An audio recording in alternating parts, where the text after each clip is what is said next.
Okay, this is Stan, and we're going to be giving him some pre-op and post-op teaching today. So, first of all, we're going to start with some diaphragmatic breathing, and you want your patient to be in either Fowler's or semi-Fowler's. Now, if this is too painful for him, he can be medicated beforehand, or if he needs a splint because he had chest, thoracic, or abdominal surgery, he can have that too. But you want your patient in Fowler's or semi-Fowler's. And for diaphragmatic breathing, you're going to want to have your patient places fingertips midline on his lower chest anteriorly, and you want to have him breathe in through his mouth and hold it for 2 to 5 seconds, and I'm sorry, breathe in through his nose for 2 to 5 seconds, hold it, and then breathe out. And he's going to do that for 2 or 3 different cycles. Now, if you want him to cough on the third cycle, when he inhales and holds it, on his next exhale, he's going to cough, and hopefully that'll help clear any secretions or anything that he's got going on in his chest and helps open those lungs up. So for instead of spirometry, you would have the device in front of his mouth. You would have him inhale and then put exhale, put the mouthpiece in his mouth to create a seal. And then you're going to have him inhale, and you're going to monitor that ball on the outside of the incentive spirometer, because that is what you're going to set your goals off of. So, and then on his exhale, he takes it out, and hopefully he coughs afterwards. So, we're going to do movement in bed. And so, if say he wanted to move to the left, what I would instruct him to do is to use his right arm and reach over and grab that left handrail. And then with his foot, he's going to place it, he's going to bend his knee, and he's going to place it flat against the surface of the mattress, and he's going to use that to push off.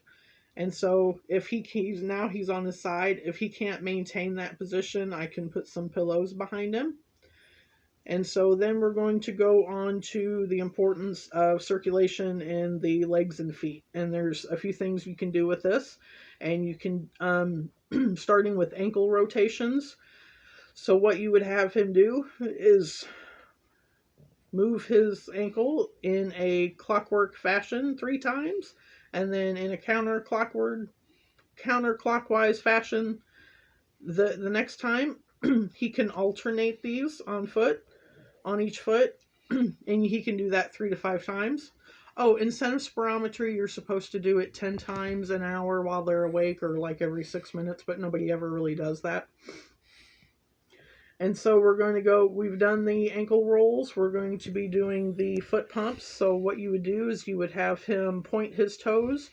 So that would be plantar flexion, point his toes, and then dorsiflex that foot. And you want to instruct him to push the back of that knee into the mattress, because he wants to feel that stretch in his calf, and that kind of helps with the blood circulation in there. And then you're going to teach him about pain management. And you're going to have to explain to him that there is going to be some pain associated with any surgical procedures. There's very rarely that you'll ever have a surgical procedure with no pain. Now, the goal is to get it to a tolerable level, but not that it will be completely gone until it heals. So you'll work with him about what a tolerable level to him would be. You're going to use a variety of scales. It's going to depend on what your patient needs, what is best communication-wise for him. So you're going to use the appropriate scales, and then you're going to teach him about some non-medical approaches, and that includes like guided imagery, distraction, repositioning. And then you're also going to teach him about any dressing changes that he has to do at home. You're going to teach him how to do it, including like hand washing and hygiene. You're also going to explain to him to keep check of any vitals like heart rate or temperature that he might need, any assessment of any wound that he might have to take care of at home, and why he's taking care of it. So, like if you tell him to monitor his fever, it's because we're looking for an infection. And so you're also going to teach him the expected results of the surgery, what the expected outcome is. If he has to be on a special diet, you're going to teach him about any special diet, like especially if he has like gallbladder surgery. There are certain foods that will cause stomach upset, things like that. You're also going to teach him any signs and symptoms of complications associated with the surgery. So, say he had an abdominal surgery, so you're going to teach him about any distension, any leakage of contents through that incision, or anything, again, signs and symptoms of infection, swelling, warmth, redness, increase in temperature. You're going to make sure that he understands that it's important to follow up with his physician on any appointments that are made.